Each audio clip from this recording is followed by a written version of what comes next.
These are facts about food I feel everyone needs to know. People always ask me about why I'm so hung up about food and its impact on health. And honestly, I don't think people appreciate the magnitude of what is going on right now with the impact on poor food on health outcomes, but conversely, the potential of improved health if we simply empower and encourage people to eat well every day. It sounds simpler than it is, but I feel that once you know the statistics that I'm going to share with you today, you will come along with this journey with me and really believe in the power of food and what needs to be done to save us money and to save lives as well. I'm not sharing these figures to scaremonger or shame anyone for not eating well. There are many barriers to eating healthful food that we've discussed on the podcast as well.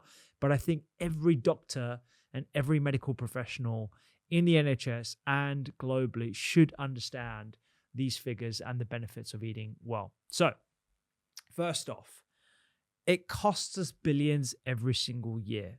Poor health and poor diet cost billions every single year. It is the single leading factor for ill health globally, costing $50 billion in the US and 20 billion in the UK. That's pounds. And for context, with the UK budget for the NHS, which is around 100 billion, every single year, that's 20% of the NHS budget. It's probably more in terms of the knock-on effects of poor health on things like productivity, gross domestic product, etc. But those are the overall numbers. That's a conservative estimate as from what I've read.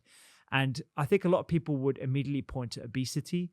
6.5 billion of that, the pounds on the NHS were due to obesity. That number is going to be higher with all the other issues around gross domestic product and time off work, but it's not all due to obesity. I would say the main culprits, looking at the figures that we've been across, are sugar and ultra-processed food. So let's talk a bit about sugar intake. Now, excessive sugar intake, I think, is something that everyone could admit to, myself included. Particularly during the pandemic, I was definitely consuming a lot of sugar.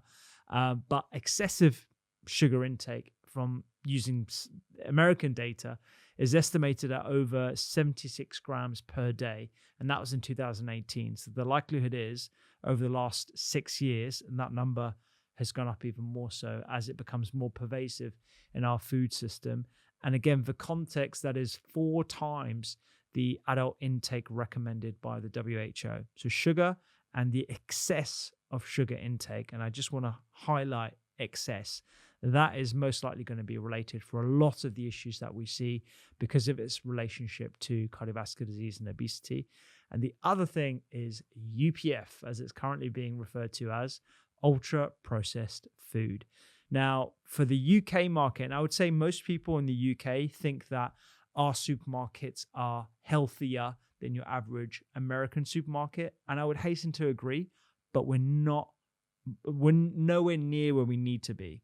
And there are some figures that look at the amount of ultra-processed foods in major supermarkets today and estimating that as around 80%. And that includes product labeled as healthy. If you go to the cereal aisle or the protein bar aisle, a lot of that stuff, even if it is decorated in dark green labeling and it has these earthy tones and beautiful imagery and labels like high in fiber, high in protein, a lot of that is ultra processed food. I think more people are getting wise to the marketing schemes of a lot of these companies. But I still want to underline the fact that a lot of the stuff that we feel is healthy is actually still technically ultra-processed food. There was a study published in the BMJ in 2019, so 5 years ago from the date of this recording, and found that over 50% of the UK's diet is ultra-processed food. The exact number was 57%. But actually, if you look at specific strata and poorer communities, it can be as high as 75% of one's diet. It kind of begs the question, what is ultra-processed food? So there is a classification system called NOVA. If I pull up this image on YouTube, I'll describe it for the folks listening to this. It's pretty easy to recognize what is an ultra-processed food versus an unprocessed or minimally processed food. There's a classification system that has 4 clear elements. So on the far left, you've got the green products, and these are things like, well, in the image you can see a lovely looking pineapple, there's a steak in the middle, there's an egg, tomato, potato. These are minimally processed or unprocessed foods, pretty easy to recognize. Then you've got some processed culinary ingredients, and they've stated clearly culinary ingredients, and these are the yellow Nova foods. So included in that are oils. You've also got things like butter. And so these are things that you use in fairly small amounts, but still contribute to a healthful diet. And then the further right you go, you've got your orange and red areas. So these are processed and ultra-processed food. And there's a clear distinction between the two that is made on this diagram. But I think in the supermarket, it is easy to recognize the two categories, but perhaps not the distinguishing features between the two categories. Now, they've got Coca-Cola or can of pop and pizza on the far right. And then they've also got bread as a processed food, or cheeses, certain types of cheeses.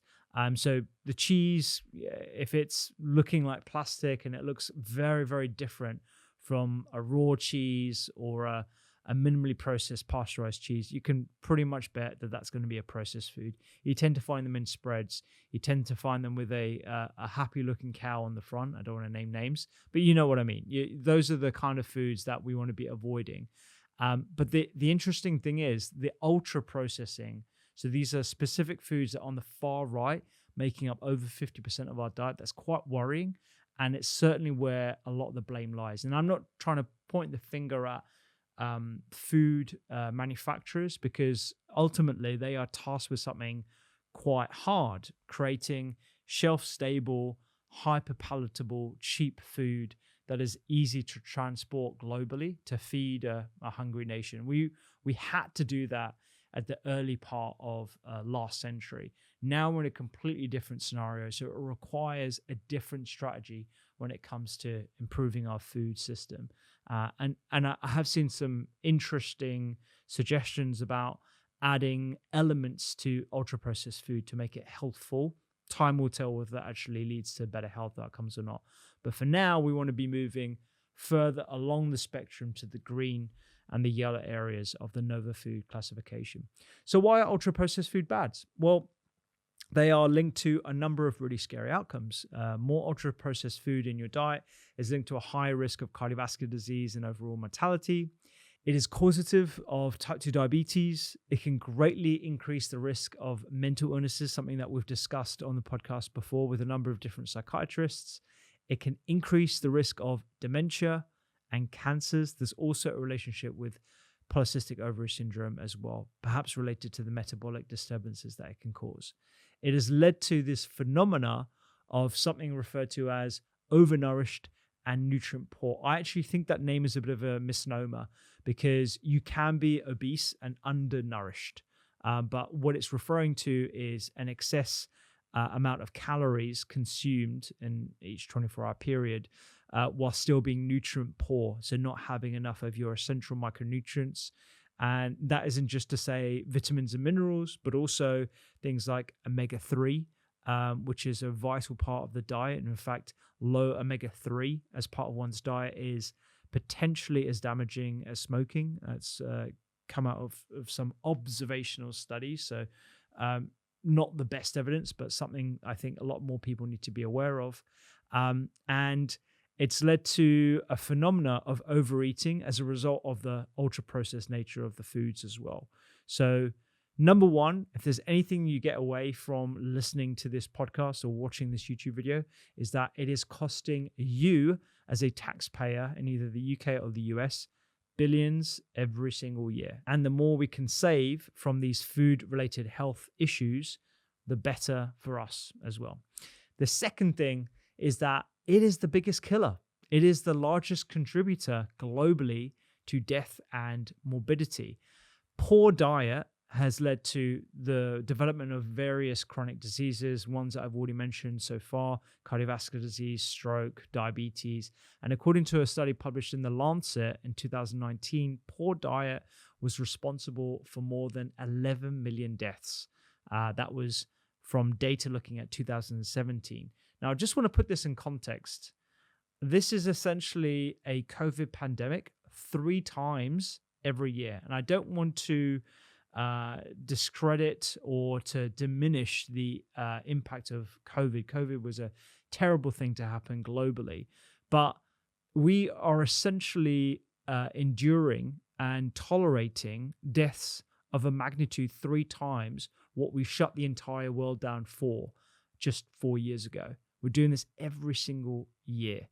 And so, I would say, even if you were to discount the total number of deaths and discount the ones that are due to undernourishment, so people not having enough food in developing nations where they don't have access to ultra-processed foods and all the rest of it, even if you discount 50% of that, even 60%, we're still looking at a huge excess death count as a result directly of poor diet. So something needs to be done about that. And I think, if we were willing to shut down the entire world for COVID, we should be enabling ourselves and our governments to do something pretty drastic when it comes to food. And I don't want to be a skeptic about this, and I don't want to be conspiratorial, but I think a lobbying movement has probably got something to do with why the action has been so woeful and so slow as well across all governments. It's probably why a lot of our food ministers have moved on, ones that had pretty high hopes of making real change to our food system. So that's the second thing. It's the biggest killer. It costs the most money. We already said that's number one. The third thing, and this is on a more positive note, is food is medicine. Food is literally a powerful drug. And I want to clarify this because I think the food as medicine statement can be seen as or believed or interpreted to be pretty extreme and not encompassing of the facts. I just want to rectify this. Medicine is the practice of using interventions and treatments in both a reactive treatment pattern in a way to alleviate someone's symptoms and treat disease, as it is to prevent disease as well. So if you look at the definition of medicine, it is the use of interventions and substances to prevent and treat illnesses. Food very much qualifies as a medicine using that criteria. And I like to think about all different types of medicines like a football team. It's really part of a medical toolkit that we all have access to as medics and as other allied health professionals as well. So within this team, you have your strikers, your midfield, your defense, and your goalkeeper. I see targeted interventions like drugs, antibiotics, for example, or pain relievers, or surgical interventions like an appendectomy, for example, or removal of someone's colon to treat inflammatory bowel disease, as very targeted interventions. That's what most people think about with regards to medicine. There are strikers, highly targeted, highly effective, depending on which team you're talking about, and very direct. On the other hand, we have our goalie, and our goalie is the prevention side of things. Without having a strong goalie, you're not going to have an effective overall team, because if your striker's making goals all day long, but you're letting in goals the whole time, you don't really have a very balanced team. So food is very much our prevention. It can be sometimes the striker as well, but in the mainstay of cases, your food is your goalie. Sometimes goalies can be strikers. Have you ever seen a goalie take a penalty? And sometimes strikers can go and goal. Sometimes that happens. It's a little bit strange when it does, usually in a World Cup after a red card. I'm getting a little bit carried away with the analogy here, but you get the main point. You've got these different areas. And then your core, your midfield, your defense, these are things like sleep, exercise, mindset, community. These are the core of what makes a healthy, productive human being. So our diet is a super powerful medicine, and it's something that needs to be respected such that it is part of our medical training, which is something that I don't believe we do well in the UK. Just to put some facts and figures on this, I want to explain my perspective that consistent, healthy nutrition supports our immune system, our gut health, and prevents the most common and costly diseases it can prevent, as well as be the intervention for certain diseases as well. So here's just a snapshot looking at certain areas of the body and certain areas of medicine. Heart health. You know what trial I'm going to talk about? The PREDIMED trial. It found that individuals following a Mediterranean-style diet, there are many different diets out there, but in this case, a Mediterranean-style diet had a 30% reduction in the risk of cardiovascular events. Pretty impressive. And a Mediterranean-style diet is just plant-centric, good healthy fats, judicious use of animal proteins, and very little, if any, ultra-processed foods. Just a quick one. If you're enjoying this content, you will love my mini-series on inflammation. I go through the different types of foods that you should be having, what inflammation actually is, plus lifestyle practices to reduce inflammation. You can get it for free right now in the link in the caption below. Back to the podcast. The New England Journal of Medicine found that adherence to a healthy lifestyle, including a nutritious diet, was associated with an 82% lower risk of coronary heart disease. So that's just the heart. Brain. A study published in the Journal of Neurology found that adherence to the Mediterranean diet was associated with a lower risk of cognitive decline. The Mediterranean diet, like I've described before, has those healthful elements like extra virgin olive oil and also spices and particular vegetables like brassica vegetables that we know are very brain healthy. And there's an age-old saying, what is good for your brain is generally good for your heart health as well. Blood pressure, massive hidden killer. A lot of people don't realize that they're walking around with very high blood pressures, and it can be very preventable using diet, but we also have targeted medications for that. But just focusing on food, in the US, nearly half of adults have high blood pressure. That is pretty phenomenal. In the UK, it's not far behind. It's 1 in 3 or 1 in 4.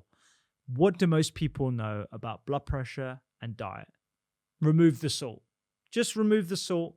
That has been drilled into everyone when it comes to the link between diet and blood pressure. I think this is the most lackluster advice imaginable. It is the most lackluster advice imaginable. Everyone should know about the DASH diet, a dietary approach to stop hypertension, which emphasizes pretty much a Mediterranean diet. Fruits, vegetables, whole grain, lean proteins, low-fat dairy.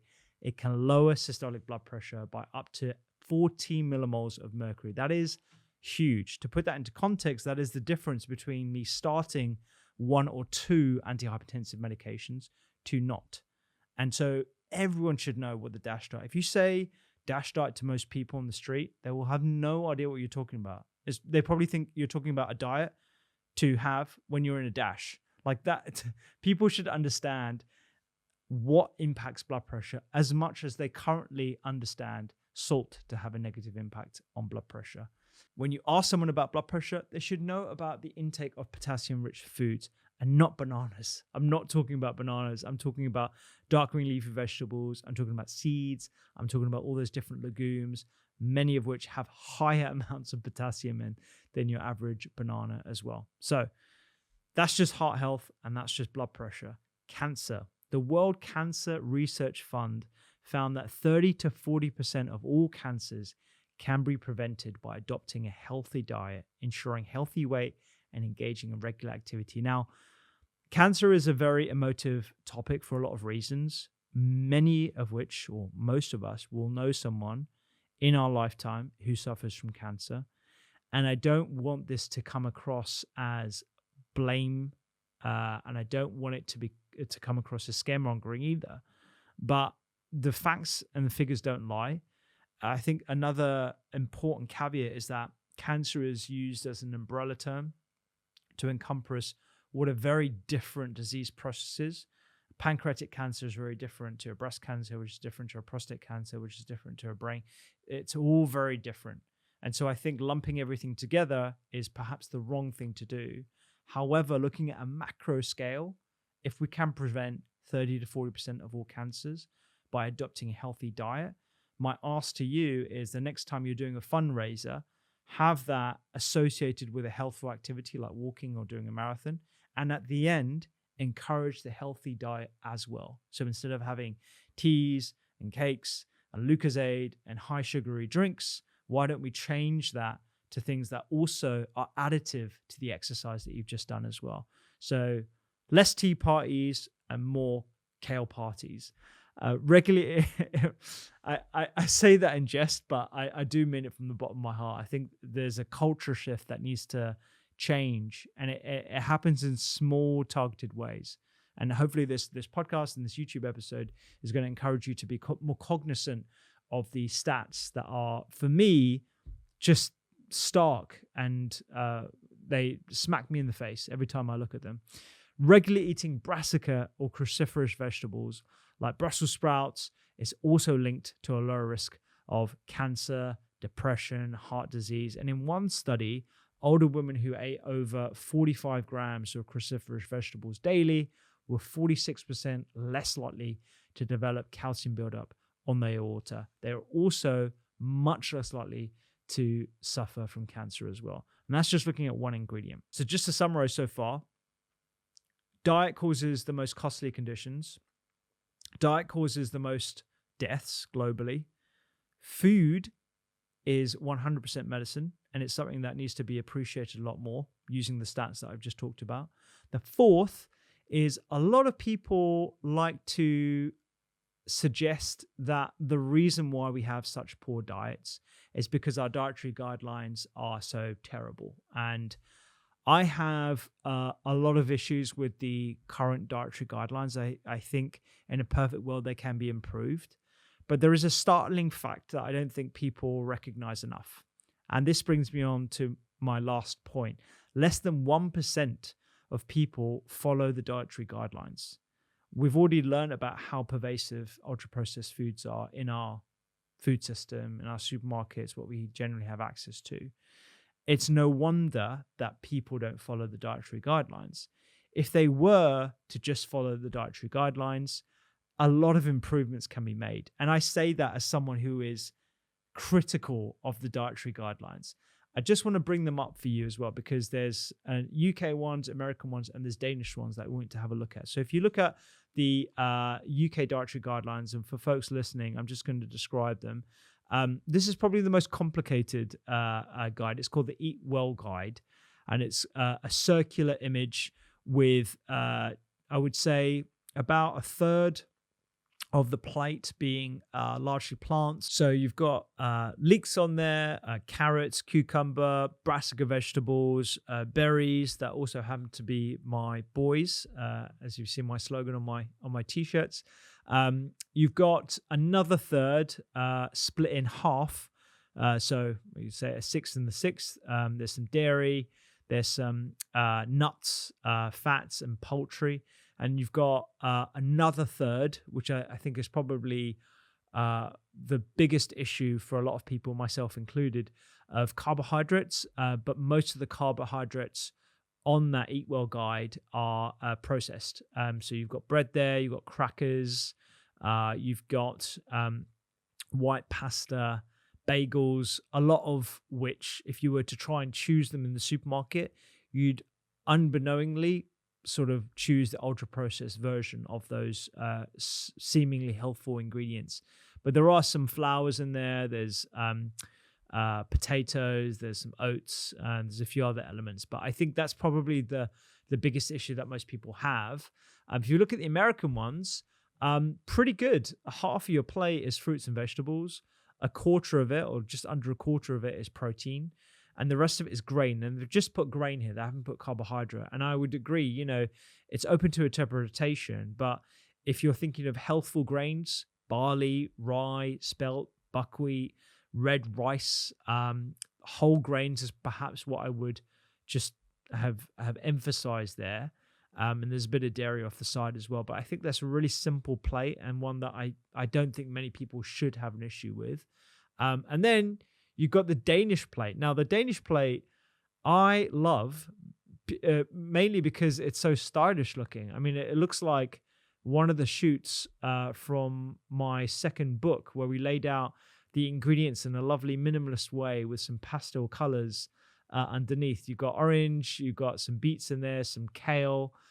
It's all looking very minimalist, almost like you've just stepped into a really cool coffee store and they are showing you what's on the menu that is seasonal and delicious. It's kind of hard, I would say, to figure out exactly what proportions you should be having on your plate in a 24-hour period, just because it's kind of like style over substance here. But I appreciate the aesthetic, and I think that's if you're listening to this on the podcast, just look up the Danish guidelines image. It's pretty cool. I like that.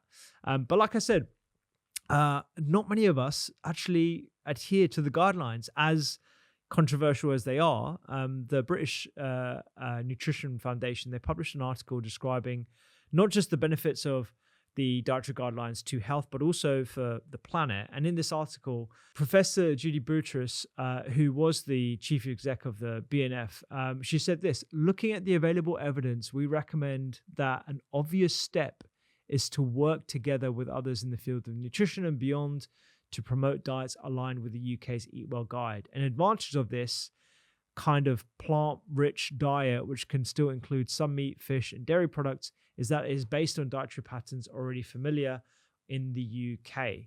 And she also went on to talk about, again, how less than 1% of people actually adhere to the dietary guidelines. It is pretty astonishing. But I guess given the context of how ultra-processed foods dominate our supermarkets, kind of shouldn't be as surprising as it is. So those are 4 things I think everyone should understand. We don't adhere to the nutritional guidelines, even though a lot of people like to, discredit them. Food is medicinal, despite what you might have heard from other people in and outside the health sphere. It is the most costly and it is the most deadly of all of the areas. So if we were to focus our efforts in just one area, it should be on food, it should be on diet. And that's why I'm so hung up about this. And that's why I go on about it so much. And that's why I have a whole podcast dedicated to helping you figure out ways in which you can improve your diet one day at a time. And it just takes small, consistent steps in the right direction to completely overhaul your diet. And I'm living sort of proof of how this is possible. I was having, unbeknownst to me, an ultra processed diet back in 2009 when I had my own heart condition as a 24-year-old, working in A&E and working in a district general hospital, doing night shifts and all the rest of it. I had a quote unquote normal diet. It was cereal in the morning, sandwiches in the afternoon, and a pasta in the evening. Most people are having that today. And so it's, for me, as someone who had their own issues, it shouldn't be surprising that we see this much downstream effect of our diets. And I'm not saying that everyone has access to healthful foods, but I definitely think we as a population, as a global community, need to do a lot more when it comes to encouraging and empowering people to eat better every single day. I'm going to end this podcast with a few actionable tips. So I think, first off, food as medicine really does need to be a recognized mainstream concept if we do care about the pursuit of a healthier population. But here's some tips and action points. I've just got 3 for you. So first off, share this information with as many people as possible. Share the numbers that we're spending. Share the number of deaths every single year. Share the impact of food. So a massive reduction in mortality from cardiovascular disease, dementia, cancer, etc. And also do share the last point, which is most people don't adhere to the guidelines, despite as much controversy you've probably heard about them. First off, just one more. It's a concept that I talked about on my TED Talk.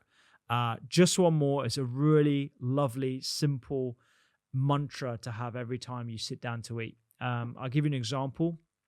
I just had some toasted bread with eggs on top for my afternoon lunch / snack. And I always have this, it kind of comes natural to me. I added roasted butternut squash on the side and mixed that through with the eggs. And that was a delicious addition to my lunch. And I added just one more. Can you add just one more fruit, vegetable, nut, or seed at every mealtime? You know, it can be as simple as just a handful of pumpkin seeds. It can be as simple as grabbing a handful of greens or a salad or something like that. anything to add to the nutrient diversity and quantity of your meal. Plant points, they're an interesting concept. They've become quite fashionable now. And instead of looking at the weight of a portion, so a portion of fruit vegetables is 80 grams, this is just looking at the inclusion of the ingredient itself. So a plant point is awarded to anything that is a fruit or a vegetable, so or a legume as well. Nuts and seeds also count as a plant point, and then herbs and spices contribute a quarter plant point. And the aim of the game is to try and get 30 of these plant points every single week. It's easy and it can be done very, very simply with the just one more concept as well. Just increasing plant point consumption every single week can improve the diversity of your gut microbiome, and it can also have drastic reductions on mortality and the likelihood of disease as well. So very, very simple addition to your diet. And the third thing I would say is every time you sit down to have a meal, without this feeling too overwhelming, so take it easy on yourself as well, just think about how much of your health is in your hands. Every time you sit down to eat, there is something to be grateful for, and it is an opportunity to positively influence your health. It is an opportunity to be grateful for the farmers, the soil, the nutrients that you're about to receive in any way, form that is. It doesn't matter whether you're sitting down, you're having something mildly processed, but you have the opportunity to positively influence your body every time you sit down for a meal. And so really sort of wallow in that gratitude for what this is serving you. It's something that I've been leaning to a lot more as I nourish myself, as I learn more about the journey that food takes to get to our plates. And I think it's something that we can't really brush under the carpet in this conversation when it comes to improving the quality and the quantity of nutrient-rich ingredients available to all of us. So that is my chat about food facts you need to know and things that I hope everyone, and I wish everyone knew. So please share this as widely as possible. And I'd love to hear about any facts that you want to run by me. So let me know in the comments on YouTube. Would love to see what you guys have to say about it and what other topics you want us to talk about next time. If you like this episode on the Doctor's Kitchen podcast, you will absolutely love this episode that I did with Dr. William Lee. It is fascinating. We talk about food as medicine, all the different types of foods that can increase metabolism, as well as the defenses that food can provide to you. Check it out right now by clicking on the link.